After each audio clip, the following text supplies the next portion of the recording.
Hi there, and thanks for joining me today. On this video, I want to share one of my biggest secrets that I have used to help motivate me to get me through life, grad school, entrepreneurship, teaching, and all of the above and everything else. So thanks for joining me on That's Why.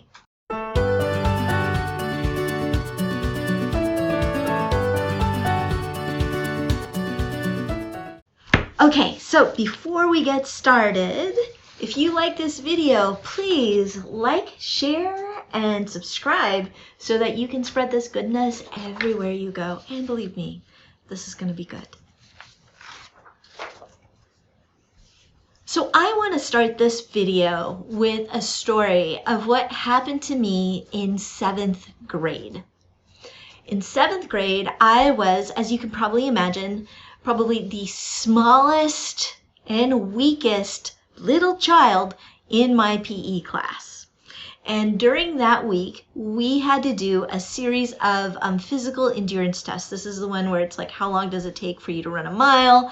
How many sit-ups can you do? How many relays can you run? And so on. So we had been doing a series of these things where, the boys would go one way, the girls would go another, and vice versa and everything else. And what I remember is that there was one test, which is, the chin-ups, like how many chin-ups can boys do and how long can girls hang, from the bar, right? Like you're holding from the bar like so, how long before you have to drop. Well, my PE teacher forgot that I had already done this before. And so he had expected me to do it again. And I was really mad about this. So this is what I remember. I was really upset because it just wasn't fair that I had to do it again. Like I was really angry. So when he put me on the chair and, because you have to climb the chair before you get onto the bar and then you have to cling onto the bar, he acted like he didn't even care. He's like, yeah, whatever, you did it once. Well, I didn't write the time, so you have to do it again. So I was mad. I was staring at him and I was furious. And I remember this. I was so furious. I had tensed my hands and my body and just hung on while I stared like this wicked, wicked death stare at my PE teacher. And here's the crazy thing. I didn't notice the time go by at all until he called. I think I held on. I'll be honest, I don't remember how long I held on, but I held on longer than any of the other girls in my class. And I did it because I was so angry I didn't notice the time go by, and he didn't call it. He just looked at me and it was like he knew that this was going to help me with increasing my time, and it did. By the time I dropped down from the bars, I was amazed because my arms were like jelly. I mean, there was no way. I felt like weak, and all these kids came crowding over to me because they were telling me how good a job I did and that I had beat the records and all that, and I was shocked. And he looked at me, and I remember this, and he's like, you see what you can do when you put your mind to it? You just put your anger in there, and it worked. So here's the lesson that I have for you. Anger is a powerful motivator when you can take it and use your fury to fuel your passion, whatever it is. That's what I learned from that, because when I was so angry at my PE teacher, I didn't even notice the time. I didn't even think that I couldn't do it, that I couldn't beat the time. I was actually convinced that, this was an inconvenience. I had already done it. Who cares? It's done. And that's the interesting thing about anger is, have you noticed, at least when I get angry, I burn really white hot. It's like I have the volcano anger issues where I don't see straight, I say it, and I cut down to kill. That's just how my anger is. And what I have learned, especially after that, is how to channel that intense white hot anger and emotion into the things that I need to bust through, especially when people tell me I can't, I'm not capable, there's no way, or there's that implication that it's something that I can't accomplish. This was how I made it through certain things in grad school. This is how I made it through teaching in some ways. I'll give you an example. When I first started teaching, I remember standing in the coffee shop, having conversation with this guy that was in line with me, and he looked so shocked that I wanted to be a high school teacher. He said, "You're so small. How are you going to be able to do it? I feel sorry for you." The implication is I wasn't good enough to do what I knew I wanted to do in my life. And I held that anger of, how dare you make me feel this way? How dare you think of me this way? These microaggressions that we sometimes face, right? How dare you judge me when you don't even know me? And I swallowed that, and I was determined. I didn't even care about him. I was determined to show him and anybody like him how very, very wrong they were about me. And this is how I've been able to transform my anger into being, instead of a destructive force, right? Like oftentimes I admit that I've also been so angry that I get, the acid reflux, the stomach aches, the headaches, all of that stuff. But at the same time, I also know when I can take that anger and use it to motivate me, to prove something to myself, to prove something sometimes to society, that this anger was totally unwarranted for me. They had no right to do this to me. And you will see why you were so wrong. This is the internal thing that I have in my head, especially when I'm having doubts. So I wanted to share with you a couple ways that I tend to do that, especially when it comes to fury. Fury. There is an article by Neil Gaiman who talks about his beloved writing partner, Terry Pratchett. And, he talks about this incident where, other people are like, oh yeah, Terry Pratchett was a jolly old man. And Neil Gaiman says, no, he actually wasn't. He was pissed off.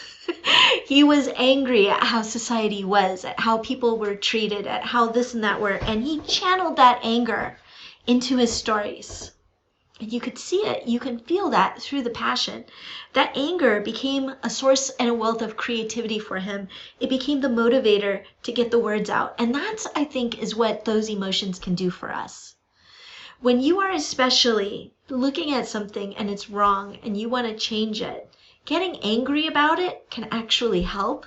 Because once you get angry about it, you can use that in positive ways rather than having it, hurt yourself. So one of the ways I do that is through writing. So oftentimes, if I get angry at something, and I can't recall any specific incidents right now, but I have been told that I should be quieter, or that I should be gentler with my words, or I should be this or that, right? Like, this is something that women face all the time. We're always judged by what we are and saying that we shouldn't be that way and we should be another way. Well, I say screw it, right? So one of the ways that I approach that sometimes is I will write my anger onto the paper and I will ask myself questions. How can I address this anger in a way that is going to benefit me and make a statement that people will see? It's always about how can this benefit me, my progress moving forward in my vision. That is something that's very positive about it, right? Yeah, because anger is a double-edged sword. It can cut you if you hold it too long and not do something with it. And so what I like to do is do things with it. And sometimes I don't know what those things are. So I'll just start writing in my journal. I'll type it. Sometimes I have an electronic journal. I have a paper one, depending on how I feel. And I'll just be like, I'm really, really ticked off at how this person treated me. So what can I do to make a statement about it? Maybe I don't get back at them like directly, Maybe I get back at them by showing them how much better I am, right? So these are all things, and writing helps me process that in a better way, and it's a way for me to process it mentally in my head, but I also speak to my heart. I also speak to, like I said, I know that anger is such a powerful fuel, and it's about, knowing how to use it in different ways. Okay, another way that you can deal with it is by looking at role models. My dad also burns hot when he gets angry. And my father would show me and give me tips and hints and things like that on how to deal with that anger. Breathing, punching bags, right? Like all kinds of different things to really address that anger in ways that aren't going to hurt you in the end, right? Like that's the point about anger. Like you can take anger and express it in a way where you have to deal with the negative repercussions of it, or the way I like to do it is you take that anger, you take that passion, and you deal with it in a way that's actually going to give you a benefit. So my dad helped me with, coping with those emotions and dealing with those emotions. So role models, great way to do that. And you can ask people, like people that I admire, calm people and things like that. Sometimes I'll ask, what do you do when you're really angry? Like, what do you do about it? How do you deal with it? How do you process that? And you get insights when they tell you. The other thing is reading. Like I said, Neil Gaiman's story about how Terry Pratchett could take his fury and use it as fuel was fantastic for me, especially in the middle of grad school when I came across his article, because I realized I could take the anger that I see in how this education system breaks people. I could take that anger of the injustice of it all, and I can write about it. And I can write about it in ways that people can read. I can help other people process those things as well. I can take my anger and fuel the fury to do something positive about it. I wouldn't have known that you can express anger through like public writing and stuff until I read that article. So reading a lot about how people deal with anger is actually a really good thing to give you ideas too. And then also I'm going to say take action. But I caution you on this. Take action does not mean taking a baseball bat and like ramming it through your neighbor's driver's front wheel seat or whatever, right? Take action is, again, how can I take action to express my anger at something and do something about it, right? Do something about it that's sustainable, that's enlightening, that's teachable, that's positive. But taking action is a really good way of getting your anger out. I remember when COVID-19 hit and so many teachers were forced to go online at the last minute. And they were expected to do school as normal within a couple days, which is absolutely a ridiculous requirement for teachers. Absolutely unreasonably ridiculous. I was furious. At how teachers were being treated and expected to solve this societal problem, and then disrespected when they couldn't do it. And that anger fueled Disaster-Proof Your Elementary Teaching. It fueled a series of workshops where I wrote in, if I were to set the world correctly, this is what teachers need to know in order to do this. And that was really helpful for me. Taking action was how I coped with it because I felt like I could do something. I'm helping people who need that help. And then finally, I want to invite you to be the change. If something has got you really steamed and mad and you're really passionate about it, there's like two kinds of people in the world, right? There's people that just fume about it and complain and argue and critique, but nothing really comes out of that. So they're going to continue to stay angry and let it fester, and then they become just bitter, angry people. Or you can choose to be the change. You can choose to do something about it, no matter how small it is. But the action is so powerful for your own well-being and probably the well-being of the people around you. So anyways, and this goes for kids too. So before I end, I just have to say, This is one of the reasons why we incorporate social emotional learning in our programs, and why Jennifer Terry, who is my business partner, is so great at talking about ways that we can have kids channel their anger and process their anger, because they need it to, so that when they become adults, they'll also be agents of change as well. That's all I've got for you today. Thanks for joining me. Bye now.